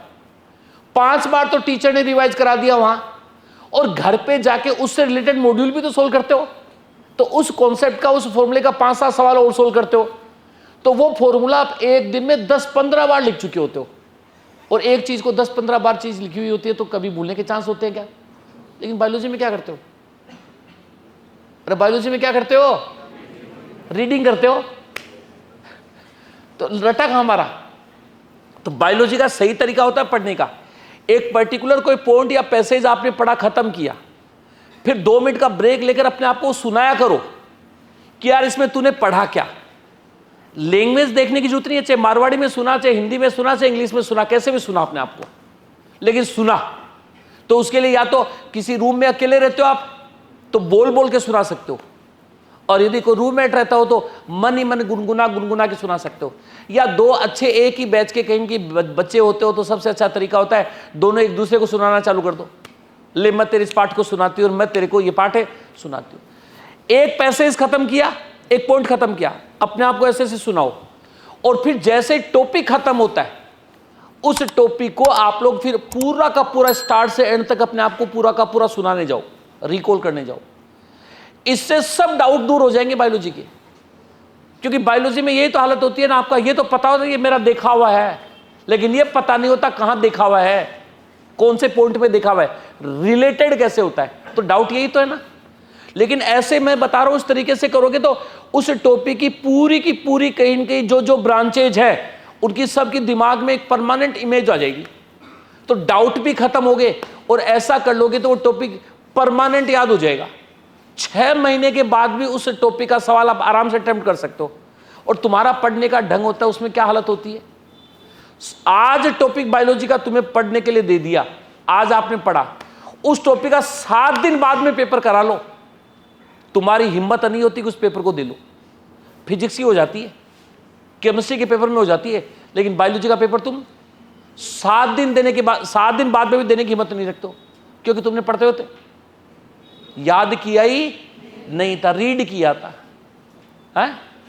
तो आपको रट्टा लगाने की आदत डालनी है। रट्टा मतलब वैसे नहीं लगाना जैसे 6ठी 7वीं 8वीं क्लास में होता था ना, कोई उत्तर होता था राम आम खाता है, राम आम खाता है, एक लाइन को 4 बार बोल बोल के रट्टा मारते थे। वैसे समझ के लाइनों को पढ़ो और फिर उस समझी हुई चीज को अपने आप को सुना दो, तो अपने आप ही याद हो जाएगा। बायोलॉजी के आपके हर तरह के नेगेटिव्स खत्म हो जाएंगे बेटा, ये मेरी गारंटी है। और बोलो कोई। सर माइंड ओवर थिंकिंग बहुत करता है, मतलब जितनी सिटिंग आर्ट्स होती है उतनी सेल्फ स्टडी, इफेक्टिव स्टडी नहीं निकलती। खाली दिमाग शैतान का घर। तो ओवर थिंकिंग कब आती है? तो कुछ भी चीज़ें, छोटी छोटी चीज़ें माइंड में चलने लग जाती है। तेरे को मैं पूछता हूँ एक सवाल, माइनर देती है तू, 3 घंटे 20 मिनट का पेपर होता है, उस 3 घंटे 20 मिनट में तेरे ओवर थिंकिंग होती है क्या? क्यों? उस टाइम तो बिजी रहता है। बिजी रहता है, और ये रहता है ना पेपर छूट जाएगा ओवर थिंकिंग करेगी तो, ये रहता है ना। ये पढ़ते वक्त भी फॉलो कर लेना। अरे पढ़ते वक्त भी अपने आप को एक शेड्यूल देके चलो ना, बाउंडेशन देके चलो। बाउंडेशन देके चलोगे तो दिमाग में कुछ आएगा ही नहीं, क्योंकि दिमाग में ये रहेगा तेरे को आज ये कंप्लीट करना है। हमारा तरीका क्या होता है, हम सामान्यतः सेल्फ स्टडी करते हो तो क्या करते हैं, मेरे को आज पढ़ना है, मेरे को आज अब ये पता नहीं तेरे को क्या पढ़ना है, कौन सा सब्जेक्ट पढ़ना है, मेरे को 6 घंटे पढ़ना है। सर ने कहा कि अच्छी सेल्फ स्टडी 6 घंटे हो जाती है, 6 घंटे पढ़ना है, तो तेरे को ये पता नहीं है कैसे पढ़ना है, तो तरीका क्या होगा, मेरे को तो पढ़ना है, बैठे अब बैठे बैठे आराम से पैसेज पढ़ा, थोड़ा सा पढ़ा, फिर चलते चलते पढ़ना ही तो है ना, 6 घंटे बिताने हैं, तो दिमाग पता नहीं अपना कहाँ से कहाँ चला गया। आपके पास बाउंडेशन नहीं था, आपके पास टारगेट नहीं था, इसलिए आपके दिमाग में ओवर थिंकिंग हो रही थी। आप अपने आप को टारगेट दे लो, आप अपने आप को बाउंड कर लो, ओवर थिंकिंग सब खत्म हो जाएगी, और प्लस डेली की डेली स्टडी भी हो जाएगी। और अपने आप को टारगेट देने का सबसे अच्छा तरीका होता है बेटा, डेली का डेली टाइम टेबल बनाओ। परमानेंट टाइम टेबल नहीं बनाना, जैसे 6ठी 7वीं 8वीं क्लास में बनाते थे ना, वो डेली का डेली टाइम टेबल बनाओ। मॉर्निंग शिफ्ट के बच्चे, सुबह की शिफ्ट के बच्चे, वो दोपहर घर पे जाते हो, खाना खाओ, और खाना खाने के बाद में 1-1.5 घंटे आराम से रेस्ट करना चाहिए, कोई दिक्कत नहीं, क्योंकि 6, 7, 8 घंटे के बाद में कंटिन्यूटी में दिमाग कभी भी अच्छा काम नहीं करता, तो बीच में ब्रेक आना जरूरी है। तो आप 1 घंटे सो सकते हो, लेकिन 1 घंटे सोने से पहले या तो तुम एक सेल्फ असेसमेंट डायरी बांटी थी उसमें पढ़ लो, या कोई और डायरी ले ले, कुछ भी लिख ले, उसमें लिख ले कि आज तेरा सेल्फ स्टडी का प्लान क्या है, तो उसमें ड्यूरेशन लिख ले। तेरे को पता है कि आज फिजिक्स में क्या पढ़ाया था, केमिस्ट्री में क्या पढ़ाया था, बायोलॉजी में क्या पढ़ाया था, तेरे को ये भी पता है कि यहाँ थोड़ा सा टाइम तेरे को ज़्यादा देना पड़ेगा, टिपिकल सवाल कराए थे सर ने, टिपिकल पॉइंट पढ़ाया था, यहाँ आज बड़ा सुपरफिशियल पढ़ाया था, तो वही टारगेट दे ले कि शाम को मैं 3 बजे उठूंगी, 3 से 4 बजे मैं फिजिक्स रिवाइज करूंगी, 4 से 5 में केमिस्ट्री रिवाइज करूंगी, 5 से 6 में ये करूंगी, सेल्फ स्टडी का हो गया। फिर वही उसी समय दोपहर को लिख ले, सर ने कहा कि 2 से 2.5 घंटे मॉड्यूल भी सोल्व करने हैं, तो मॉड्यूल तेरे को पता है कि सर आज जो क्लास में चल रहा है, सर का कौन से का काम कहेंगे मॉड्यूल सोल्व करने का हो गया, तो डिसाइड कर ले कि फिजिक्स का मॉड्यूल सोल्व करना है। वो भी लिख ले कि फिजिक्स में होम असाइनमेंट नंबर 1 करना है, 30 सवाल है तो 30 मिनट में करने, एक सवाल के लिए 1 मिनट, आधा मिनट उसके एनालिसिस के लिए, 1.5 मिनट ले सकते हो, तो टारगेट बना के लिख ले। फिर 1 घंटे सो जा, 1 घंटे रिलैक्स कर, फिर तू 3 बजे उठेगी ना, उठते तुरंत तेरे को स्टार्ट मिल जाएगी, क्योंकि तेरे को पता है 3 बजे मेरे को क्या पढ़ना है, फिजिक्स पढ़ना है। वरना सामान्यतः बिना टारगेट होता है तो अपन पहले देखते हैं ये पढ़ूं कि ये पढ़ूं कि ये पढ़ूं, आधी पौन घंटा तो स्टार्ट करने में लग जाता है। फिर तूने लिख रखा है कि मेरे को 1 घंटे में आज फिजिक्स बाउंडेशन करने की जरूरत है, अकॉर्डिंग सिचुएशन, जैसे ज्यादा भारी काम सर ने आज करा रखा है तो 1.5 घंटा दे दे, और किसी सर ने हल्का काम करा रखा है तो आधे घंटे में रिवाइज करना है। तो बाउंडेशन होगी कि तेरे को इतनी देर में ये काम करना ही करना है, तो अपने आप ही काम हो जाएगा। तो डेली का डेली मॉर्निंग शिफ्ट का बच्चा है, वो घर पे जाके दोपहर को खाना खा के ये काम करे, फिर सोए, और फिर उठ के उस टाइम टेबल को फॉलो करे। रात को दोबारा सोते हो, क्योंकि सेल्फ स्टडी का टाइम तो तेरे पास वो दोपहर से लेकर रात का ही है, मॉर्निंग में तो क्लास में आना पड़ेगा। रात को सोते हो तो फिर उसको दोबारा देख कि तूने कितना अचीव किया, नहीं अचीव किया तो वहां नीचे 1-2 लाइन अपने बारे में जच्चा की गालियां लिख कि तू नालायक है, ऐसी करेगी तो तेरा कुछ, नेगेटिव थिंकिंग यहां लानी है, ऐसे तू करेगी तो तेरा कुछ नहीं होना जाना है, तू फेल होएगी, तेरा सिलेक्शन नहीं हो सकता। जो भी भड़ास निकालनी वो निकाल, क्योंकि भड़ास निकालेगा तभी तो कहेंगे अगले दिन का कमिटमेंट हो पाएगा। फिर आराम से सो जा, अपने आप से कमिटमेंट करके, आज थोड़ा कम हुआ लेकिन कल मैं पूरा दोपहर को दोबारा वो टाइम टेबल बना, तो तेरे पास एक बाउंडेशन हो गया कि तेरे को आज के दिन में इस तरह के टाइम टेबल को फॉलो करना है। मॉर्निंग शिफ्ट वाला ऐसा कर ले, इवनिंग शिफ्ट के लिए वो गैप कौन सा रहेगा, वो रात को करके सोए, क्योंकि उसको शाम की क्लास होती है और उसका सेल्फ स्टडी कहां चालू होता है, सुबह मॉर्निंग में स्टार्ट होता है। तो रात को वो सोते वक्त लिख के सोए कि कल उठ के तेरे को क्या पढ़ना है। तो वो इस तरह से डेली का डेली टाइम टेबल बनाओ, और डेली का डेली अपने आप को टारगेट दो कि ये चीज तेरे को इतने टाइम में खत्म करनी है।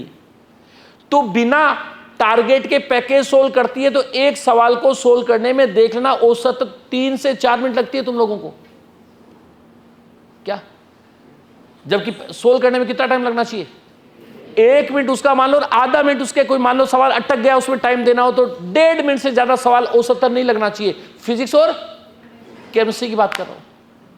तो ऐसे से तू डेली का डेली टाइम टेबल बना, ओवर थिंकिंग का खाना ही नहीं रहेगा, क्योंकि खाली दिमाग शैतान का घर है। और जो डेली का डेली टाइम टेबल बनेगा तो अपने आप ही शैतानी आएगी ही नहीं, क्योंकि पता है कि ये काम करना है।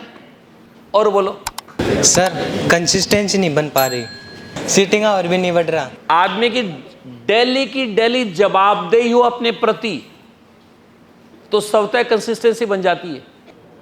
मतलब अपने आप को जवाब देना हो कि मेरे को ये काम मैंने किया। कि अपन क्या करते हैं, अपन जगते कब है? अरे अपने प्रति जवाबदेही 15 दिन बाद में डिसाइड करते हैं। जब नंबर नहीं आते तो सोचते यार क्या हुआ। तो कंसिस्टेंसी अपने आप ही बन जाएगी बेटा, जब डेली की डेली अपने आप से बातें करेगा। और जैसे मैंने उस गुड़िया को बताया था कि डेली अपना टाइम टेबल बना, और डेली मतलब डे खत्म होता है तो उस पर एक रिमार्क जरूर कर, तूने तेरे टाइम टेबल को कितना % फॉलो किया। नहीं किया तो वहां वेल गुड और एक्सीलेंट कुछ लिख सकता है, और नहीं किया तो 2-1 गालियां लिख। 100% कंसिस्टेंसी बन जाएगी। और सर बैकलॉग का पढ़ेगा तो बैकलॉग दूर हो जाएगा। देख, पहली बात तो हम आए थे तभी एक बात क्या बेटा, डेली के डेली पढ़ो, अपने आप से कमिटमेंट करो कि कोई भी चीज तुम्हारी पेंडिंग है। यदि कहना मान लेते तो हो जाता, बैकलॉग होता ही नहीं। मान लिया कि तूने आज तू करना चाह रहा है, तो अब तू पहले तो बैकलॉग पे ज्यादा दिमाग मत लगा। पहले तो यह कि सबसे पहली चीज इस पे फोकस करके, यार अब जो आगे हो रहा है उसमें तो मैं बैकलॉग आने, सबसे पहला काम ये। और फिर बैकलॉग का तरीका ये होता है, अपने आरटीएस होते हैं, और बीच में कोई बैकलॉग कभी भी कवर नहीं होगा। आरटीएस होता है। आरटीएस किस लिए होता है? रिवाइज कर लो, और किसी का बैकलॉग है तो उसको कवर अप कर लो। और रिवीजन का मौका एक बार नहीं अनेक बार देता हूं बेटा, मैं बहुत बार रिवीजन कराऊंगा, तो वहां जो पीछे वाले टॉपिक्स है वो अपने आप ही कहीं की कवर अप हो जाएगी।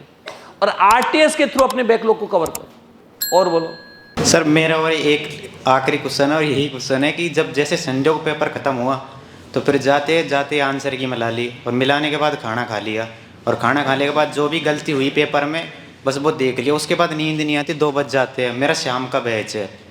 देख, दही पी लिया कर, ज़्यादा नींद आ जाएगी बेटा। ये देख, उसके पीछे भी वही लॉजिक है।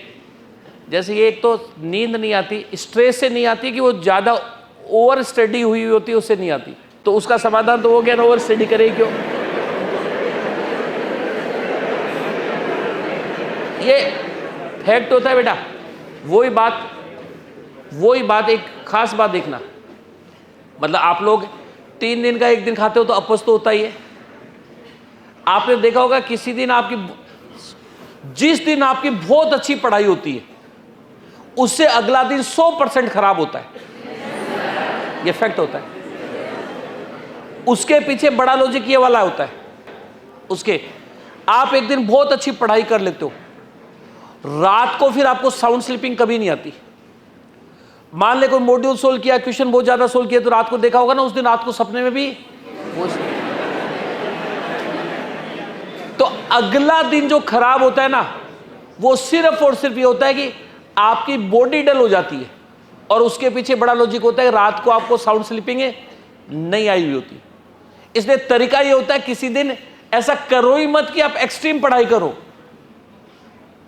1 दिन 2 दिन का 1 दिन में नहीं खाना, 2 दिन का 2 दिन ही खाना, आराम से नींद आएगी। कभी भी मैं हमेशा इस चीज को फेवर नहीं करता कि किसी एक ही टॉपिक के बहुत सारे क्वेश्चन कभी भी 1 दिन में सोल्व नहीं करने चाहिए। उससे फायदा नहीं, कई सारे नुकसान होते हैं। एक नुकसान तो यही हो जाता है कि एक ही टॉपिक आप बहुत सारे सवाल करते हो तो रात को फिर नींद में पक्के वो दिखते हैं।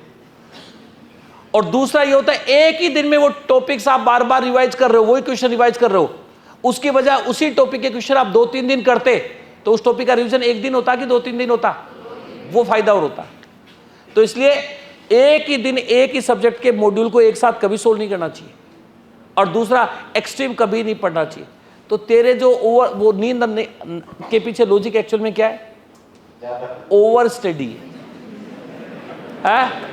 तो उसका तरीका मैंने पहले बता दिया था, 4 या 5 घंटे से ज़्यादा संडे को पढ़ना ही नहीं है। और जो क्वेश्चन गलत हुए पेपर में उनके बारे में सोच के नींद नहीं आए तो मतलब सीधा सा क्वेश्चन गलत हो जाए, इजी क्वेश्चन, तो गुस्सा तो आता ही अपने ऊपर। उसका सबसे अच्छा तरीका बेटा, इसका एक बहुत अच्छा तरीका सवाल है। देख, पेपर का एनालिसिस पूरा का पूरा करना चाहिए। हालांकि रात को उस पेपर का पूरा एनालिसिस रात को नहीं होता, क्योंकि कुछ डाउट्स आपके रहते भी है, दूसरे दिन टीचर वगैरह डिस्कस करता है, उस दिन पता लगता है। तो ये काम उस दिन तो चाहे ना करो, दूसरे दिन जरूर करो। दूसरे दिन जब क्लास से घर पे चले जाते हो तो 15-20 मिनट बैठा करो, वहाँ भी एक डायरी रखो अपनी। उस डायरी में उसका माइनर नंबर डालकर, उस पेपर का एनालिसिस वर्ड डालकर, उसमें 2-4-5 बातें जरूर लिखा करो। और 2-4-5 बातें ये लिखनी है कि यार इस पेपर में मेरी गलतियाँ हुई क्यों। तो उन गलतियों के पीछे 3-4-5 कोज लिखो, कारण लिखो, पॉइंट लिख दो। कम पढ़ाई के कारण हुई, गलत पढ़ने के कारण हुई, या लेक ऑफ नॉलेज, नॉलेज मेरा कम था, डाउट था इसलिए हुई, मतलब क्या लॉजिक थे, वो 4-5 के इनकी चीजें लिखेगा। अब कम पढ़ाई के कारण हुई तो ये लॉजिक तो उस दिन लिख लिया, तो फिर निश्चित तौर पे दिमाग में रहेगा, तो अगले वीक अपन अच्छी पढ़ाई करेंगे। वो 4-5 लाइन जब अगला पेपर होता है ना तुम्हारा, उसको देने आते हो, तब एक बार जरूर देख पढ़ के आया करो कि यार पिछले पेपर में मैंने ये मेरी गलतियां लिखी थी, और वो पढ़ोगे तो वो गलतियां दोबारा दिमाग में आ जाएंगी। और अपने आप से कमिटमेंट यही करके आओ कि यार ये गलतियां इस वाले पेपर में मैं दोबारा रिपीट नहीं करूंगा, तो वहां अपने आप ही आपके मार्क्स बढ़ जाएंगे। हर अगले पेपर में जाते हो तो कभी भी ये सोच के मत जाया करो मेरे को नंबर बढ़ाने। तुम्हारा टारगेट ये होना चाहिए कि यार इस पेपर में मेरे विगत पेपर की कंपेयर में मेरी गलतियों को कम करना है। बात वही निकल के आएगी, गलतियां कम करोगे तो नंबर से होता है बढ़ गए। नंबर बढ़ाने मेरे को अच्छी रैंक लानी है, उसके चक्कर में कहीं की अनावश्यक प्रेशर हो रहा है, और 2-4 सवाल बीच में कहीं के स्टार्ट में ऐसे आ गए जो आपके बस में नहीं आ रहे, तो वही पूरा पेपर बैड होता है। तो इसलिए वो सोच ही मत रखो कि तेरे को नंबर बढ़ाने, सोच क्या रखो तेरे को इस पेपर में गलतियां हुई थी उसकी तुलना में गलतियां कम करनी है। और वो आपको पता कैसे चलेगा कि पिछले वाले पेपर में गलतियां क्या हुई थी? यदि आपने पहले दिन एनालिसिस कर लिया और अगली बार दोबारा उन चीजों को नहीं देखे आओगे तो तुम्हें पता ही नहीं था पिछले वाले पेपर में क्या गलतियां हुई थी।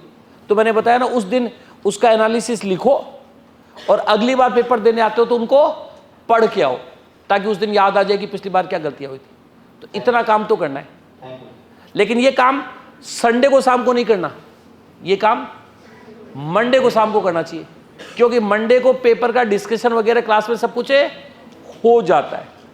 साथ में ये भी एक अच्छी अप्रोच होती है। कई अच्छे बच्चे देखता हूं मैं, कई अच्छे बच्चे उस पेपर में जो जो सवाल उसके गलत हुए हैं, कुछ तो गलत ऐसे हुए एकदम भारी भरकम आ गया, तो वो तो कोई खास ज्यादा मुद्दा नहीं, लेकिन कुछ बेसिक सवाल गलत हुआ, वो कुछ बच्चे क्या करते हैं अपने उस नोट्स में टिप लेते हैं, अपनी कॉपी में ही टिप लेते हैं, ताकि ऐसा सा सवाल दोबारा आए तो गलत है ना हो। कई तो क्या करते हैं उसको लिख लेते हैं, और कई एक बहुत अच्छा सा तरीका और खोजते हैं, उसको ऐसे काटते हैं कैंची से और काट के उसको ऐसे कैसे चिपका लेते हैं। दोनों तरीके ही बढ़िया है। तो मंडे को शाम तक ये काम हो जाना चाहिए तुम्हारा। सर मेरा एक क्वेश्चन ये है कि जब भी हम माइनर और आरटीए देने जाते हैं तो उससे पहले हम हमारे नोट्स को कितनी बार रिवाइज करें कि जो क्वेश्चन पेपर में है वो कॉन्सेप्ट हमें हमारे दिमाग में तुरंत आ जाए कि ये कॉन्सेप्ट इस क्वेश्चन में लगेगा और ये क्वेश्चन तुरंत सही हो जाए। वो कॉन्सेप्ट बाद में जब घर पे जाके देखते तो बाद में क्लिक करता है कि ये क्वेश्चन में ये कॉन्सेप्ट लगेगा, तब तक तो हमारा क्वेश्चन गलत होता था। तो क्या करें सर इसके बारे में? यदि सिस्टमेटिक ढंग से पढ़ते हो ना, सिस्टमेटिक ढंग से जैसे हम प्लानिंग बताते हैं वैसे पढ़ते हो, तो एक कॉन्सेप्ट होता है ना, वो तुम्हारा संडे माइनर आने तक कम से कम 50 बार रिवाइज स्वतः हो चुका होता है। ऑन एवरेज बता रहा हूँ, क्योंकि फिजिक्स और केमिस्ट्री की बात कर रहा हूँ खासतौर पे मैं, क्योंकि एक कॉन्सेप्ट पे कितने सारे क्वेश्चंस आप लोग करते हो। तरीका मैंने तुम लोगों को इस सेशन स्टार्ट हुआ था तब भी एक बताया था, तरीका क्या होना चाहिए पढ़ने का। रिवीजन ऐसे नहीं कि तू आएगा तो तू ऐसे फ्राइडे को भी रिवीजन कर लूँ, सैटरडे को भी कर लूँ, संडे को भी कर लूँ, उसको पूरा पढ़ जाऊँ, ऐसा गलत अप्रोच है। तरीका याद करो, मैंने स्टार्ट में एक बात बताई थी, सेशन स्टार्ट हुआ था तब एक सेशन में।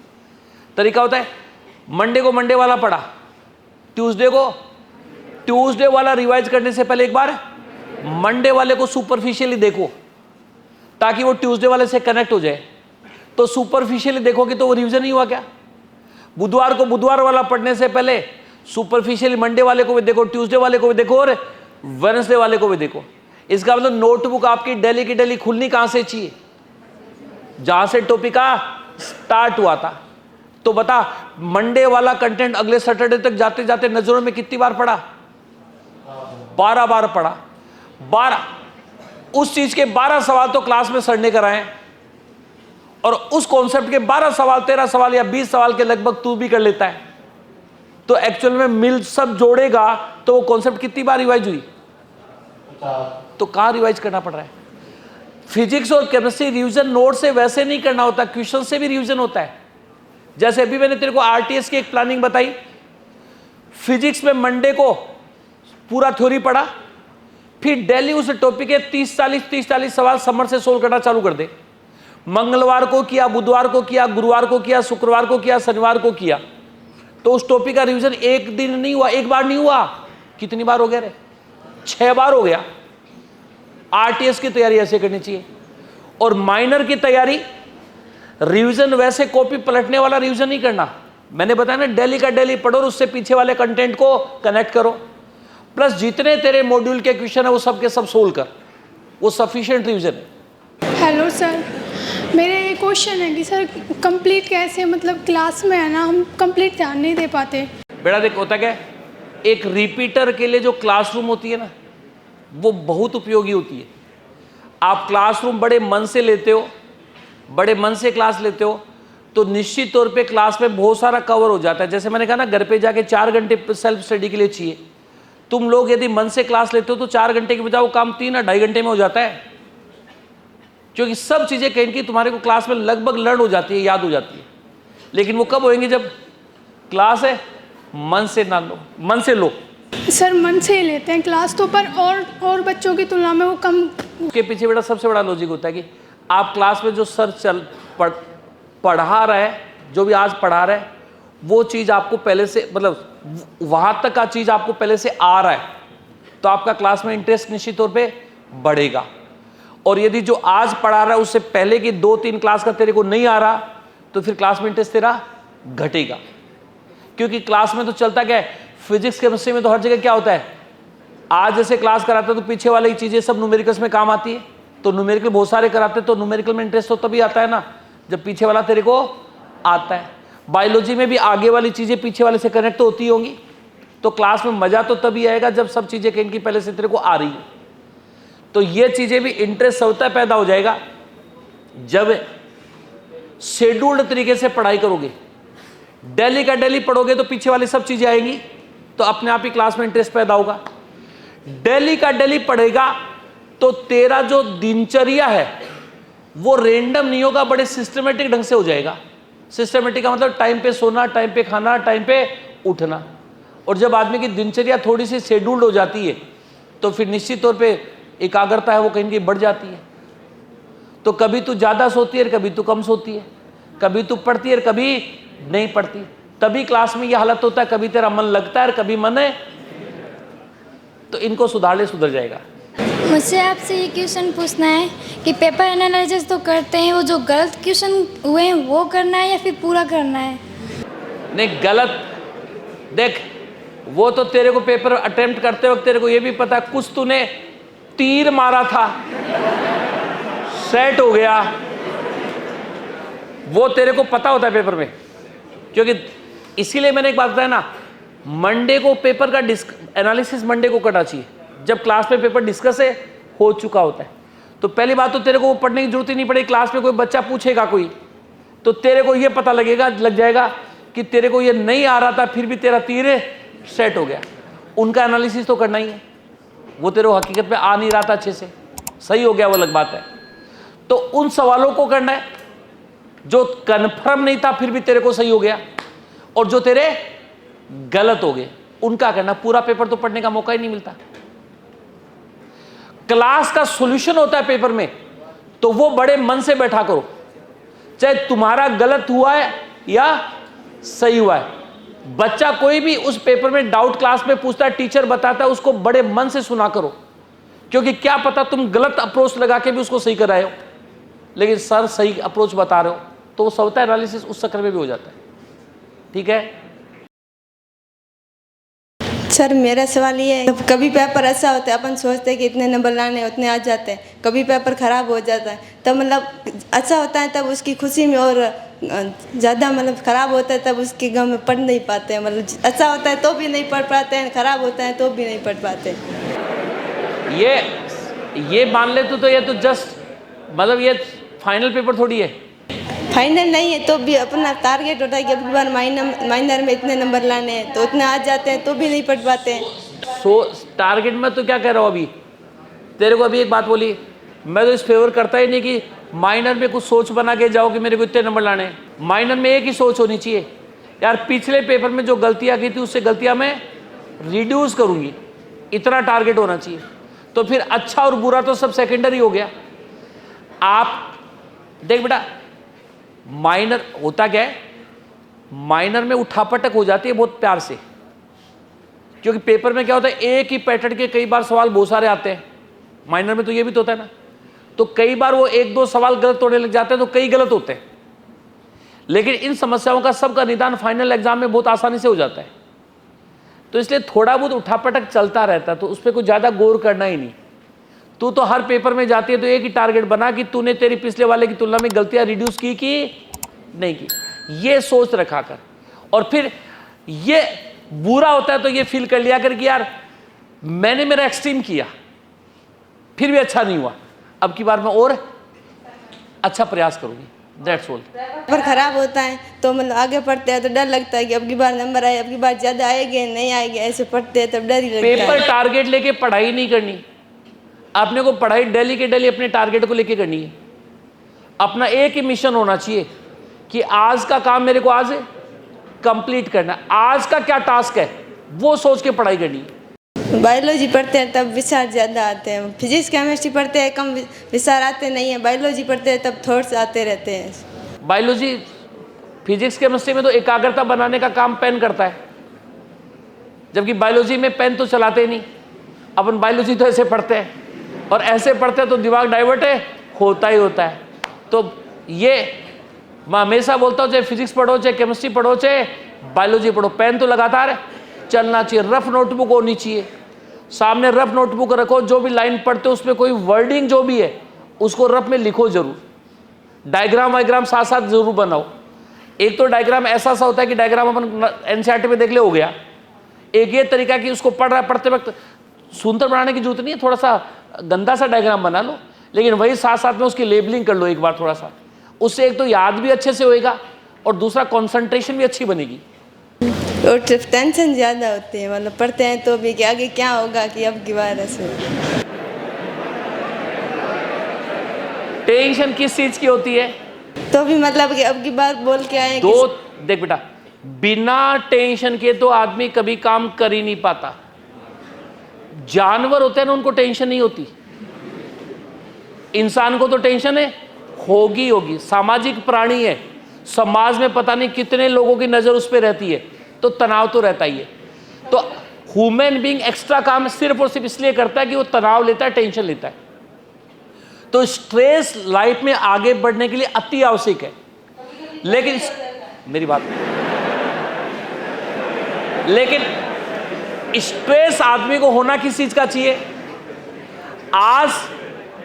आज आप काम कर रहे हो, वो काम करने का स्ट्रेस होना चाहिए, वहां टेंशन होनी चाहिए कि यार तू काम नहीं करेगी तो गड़बड़ हो जाएगा रिजल्ट तेरा, तो वो स्ट्रेस तेरे को काम करा देगा। लेकिन अपन ये टेंशन कर ले, यार ये हालत होगी, आज तो 500 ही नंबर आए, 550 है, नीट में तो इतनी कट ऑफ जाती है, मेरा क्या होएगा, तो नकारात्मक है। क्या आगे के सिलेक्शन होगा नहीं होगा, मतलब नंबर देखते आगे तो आदमी का ही पता नहीं है। लाइफ का वो तू कहाँ की है, जालो की बात, तेरी आवाज से मेरे को पता लग गया। अरे पता है क्या, मतलब 1 मिनट में पता नहीं आदमी ऊपर पहुंच जाता है, तो वो बड़ा रिजल्ट है कि ये रिजल्ट है बड़ा है, ये फेल्योर बड़ा है कि वो फेल्योर बड़ा है। तो आदमी का ही विश्वास नहीं है बेटा। तो जो चीज हमारे हाथ में ही नहीं है उन चीजों की अपन काय को टेंशन पाले। तो तू तो ये छोड़ दे, रिजल्ट बनेगा नहीं बनेगा, रैंक तेरी अच्छी आएगी नहीं आएगी, वो सब ऊपर वाले के हाथ में। तेरे हाथ में क्या है? तेरा बेस्ट है प्रयास। तो तू तो ये गांठ मान ले कि यार आदमी का ही विश्वास नहीं है तो रिजल्ट का क्या विश्वास है। तो हमें उसकी टेंशन पालने की आवश्यकता ही। हाँ जी, एक लड़के लास्ट एक सवाल और लूंगा। हाँ हेलो सर, मेरा डाउट ये था कि जैसे हमें पुराने नोट्स भी पढ़ने चाहिए या फिर नए पढ़े? नए पढ़ने चाहिए। तो सर जैसे मैं नए नोट्स पढ़ता हूँ तो माइनर में नंबर सही आते हैं, पुराने पढ़ता हूँ तो आरटीएस में सही आते हैं। चीज़ें बेटा देख, यूनि डायरेक्शनल होनी चाहिए। एक ही चीज़ को बार बार पढ़ता है वो ज़्यादा फायदेमंद होती है दो चीज़ों को पढ़ने की बजाय। तो समझा? तो तू नंबर तू छोड़ना, तेरे को काम यूनि डायरेक्शनल करना है, समझे? मैं तो ये भी कहता हूँ कि बायोलॉजी की भी, जैसे कल परसों एक बच्चे ने पूछा भी था, मैंने बताया भी था, जैसे वो एक बच्चा कह रहा था सर वो एनसीईआरटी मैंने बहुत मैं डेकोरेट करता हूँ, लाल पीला करता हूँ और इतनी कर रही कि अब हो ही नहीं पाती, क्या करूँ? तो मैं उसको ये कह रहा था, मैं तो ये कहता हूँ कि यार रिपीटर बच्चा होता है उसको भी नई एनसीईआरटी खरीदनी चाहिए बायोलॉजी की भी, ताकि उस डेकोरेशन का भी एक अलग मजा है। उसे कहेंगे फीलिंग तो आती है, और लास्ट ईयर वो फीलिंग ली हुई है, दोबारा इस साल फीलिंग नहीं लोगे तो लास्ट ईयर की फीलिंग अच्छी थी कि बुरी थी? लास्ट ईयर की यादें अच्छी है कि बुरी है? तो फिर उन चीजों पे काहे को जाता है जो तेरे साथ बुरा करके गई?